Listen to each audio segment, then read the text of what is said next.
দেহ আমার ঘরে সাহায্য ছিল, তখন ডিসি নর্থ আমাদের ঘরের একটা গলিতে ঢুকে ঘরের ভেতরে তিনি আমাকে টাকা দেওয়ার চেষ্টা করেন। কিভাবে বললো আপনার আমাদের এই সময়ের কথা বলার কোনো দরকারই করে কি আছে, কারণ কোনো ঘটনাই ঘটেনি। আমরা কাউকে কিছুই বলিনি। তাহলে এটা পুরো সম্পূর্ণ একদম মিথ্যা গল্প, মিথ্যা গল্প বানিয়ে আরজিকর কাণ্ডে গত 13ই আগস্ট তদন্তভার পায় সিবিআই। প্রায় 22 দিন অতিক্রান্ত, এখনো পর্যন্ত সিবিআই তদন্তের গতি প্রকৃতি নিয়ে কোনো বিবৃতি দেয়নি। নারকীয় ঘটনা তদন্তে নতুন কাউকে গ্রেফতারও করা হয়নি। বিচারের অপেক্ষায় রয়েছেন সাধারণ মানুষ। এই পরিস্থিতিতে সিবিআই তদন্তে অগ্রগতি সম্পর্কে সংবাদ মাধ্যমে বিবৃতি দিক, এমনটাই দাবি তৃণমূলের। তৃণমূল কংগ্রেসের তরফে মন্ত্রী ব্রাত্য বসু এবং শশী পাঁজা বৃহস্পতিবার সাংবাদিক বৈঠক করেন। সেখানে তারা প্রশ্ন তোলেন, আরজিকর কাণ্ডে তদন্তভার সিবিআই হাতে স্থানান্তরিত হওয়ার পরেও ধর্ষণ ও আর্থিক দুর্নীতি তদন্তের রিপোর্ট প্রকাশে তারা নীরব কেন। ব্রাত্য জানান, এই তদন্ত যতদিন কলকাতা পুলিশের আওতায় ছিল, প্রতিদিনই সাংবাদিক বৈঠক করে তদন্তে অগ্রগতি সম্পর্কে সাধারণ মানুষকে জানানো হতো। অথচ সিবিআই টানা 22 দিন তদন্ত করে ফেললেও সাধারণ মানুষ যারা বিচারের আশায় রয়েছেন তারা সম্পূর্ণ অন্ধকারে রয়েছেন। সিবিআইয়ের এই নীরবতা নিয়ে প্রশ্ন তোলা হয় তৃণমূলের তরফে। ব্রাত্য বলেন, সিবিআই কেন এতদিন নিশ্চুপ রয়েছে? তার মানে কি কলকাতা পুলিশের তরফে তদন্ত নিয়ে যা তথ্য তুলে দেওয়া হয়েছিল তাদের হাতে, তার বাইরে আর নতুন কিছু বলার নেই? সিবিআইয়ের দিক থেকে আসলে এক নীরব সার্বিক দ্বন্দ্ব রয়ে যাচ্ছে। সিবিআই বলছে, এটা আপনি বলছেন, আপনি জানছেন কি করে? সিবিআই সূত্রে খবর না, সূত্র আমরা সূত্র হিসেবে আপনি সিবিআই এর সোর্স হতে পারেন বা সিবিআই আপনার সোর্স হতে থাকতে পারে, কিন্তু আমরা তো একটা নির্দিষ্ট সাংবাদিক বৈঠক করে আমরা জানতে চাইছি যে সত্যি যদি প্রমাণ লোপাট হয়ে ভয়ঙ্কর ঘটনা, তাহলে সেটা তারা জানাক যে হ্যাঁ এই জায়গায় এই হয়েছে, এই যে তার নির্দেশিকা যেমনটা আপনারা বললেন।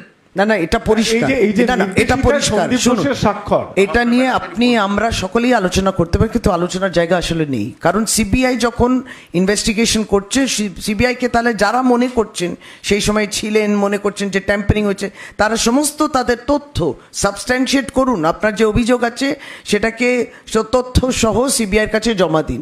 সিবিআই এই বিষয়টা দেখার কথা।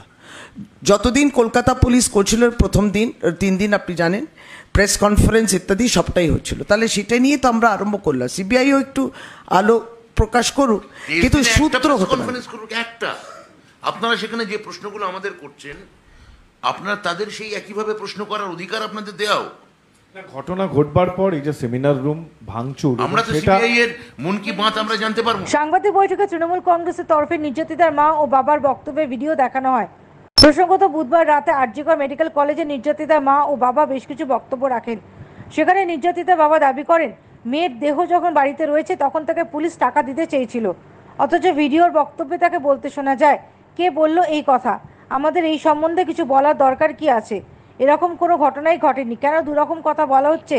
সেই প্রশ্ন তোলা হয় পুলিশের তরফে। কলকাতা পুলিশের তদন্ত চলাকালীন বেশ কিছু প্রমাণ লোপাট করা হয়েছে বলে দাবি করা হচ্ছে বিভিন্ন মহলে। এর উত্তরে ব্রাত্য বলেন, আমরা একটি নির্দিষ্ট বিবৃতি চাইছি সিবিআই তরফে। যদি সত্যি প্রমাণ লোপাট হয়ে থাকে তাহলে তো ভয়ঙ্কর ঘটনা, সেটা তাহলে সিবিআই জানাক। এর সঙ্গে মন্ত্রী শশী পাঁজা যোগ করেন, কারো কাছে যদি প্রমাণ লোপাটের কোনো তথ্য থাকে তাহলে তারা সেটা জমা দিক, এরপর সিবিআই সেটা তদন্ত করে দেখুক, তাহলেই তো বিষয়টি পরিষ্কার হবে। পাশাপাশি আরজিকর কাণ্ডের প্রতিবাদে সাধারণ নাগরিক সমাজে আন্দোলনে গায়ে রাজনীতির রং লাগছে বলেও দাবি করা হয় তৃণমূলের তরফে। যদি তাদেরকে টাকা পয়সা দেওয়া হয়েছিল ইত্যাদি, পুলিশ দিয়েছিল, ধামাচাপা দেওয়ার জন্য, এরকম একটা ভিডিও যাচ্ছিল। তার পাশে আবার আরেকটা ভিডিও এসছে যেখানে বাবা মারাও এইরকম একটা অভিযোগটাকে অসত্য বললেন এবং তারা বললেন এটা মিথ্যা। আমরা কিন্তু আমাদের মেয়ের জন্যে একেবারেই তাড়াতাড়ি, যে মেয়ে আমাদের মধ্যে নেই তার জন্য বিচার চাই। বিভিন্ন জায়গাতে পুলিশ প্রশাসন থেকে নাকি আপনাদের কোনো আর্থিক টাকা নিয়ে এসে দিয়ে ধামাচাপা, কিভাবে বললো এটা? এইটাই তো হচ্ছে টিভিতে কিভাবে বললো আপনার আমাদের এই সময়ের কথা বলার কোনো দরকারই করে কি আছে, কারণ কোনো ঘটনাই ঘটেনি। আমরা কাউকে কিছুই বলিনি। তাহলে এটা পুরো সম্পূর্ণ একদম মিথ্যা গল্প, মিথ্যা গল্প বানিয়ে bureau report, the United India news.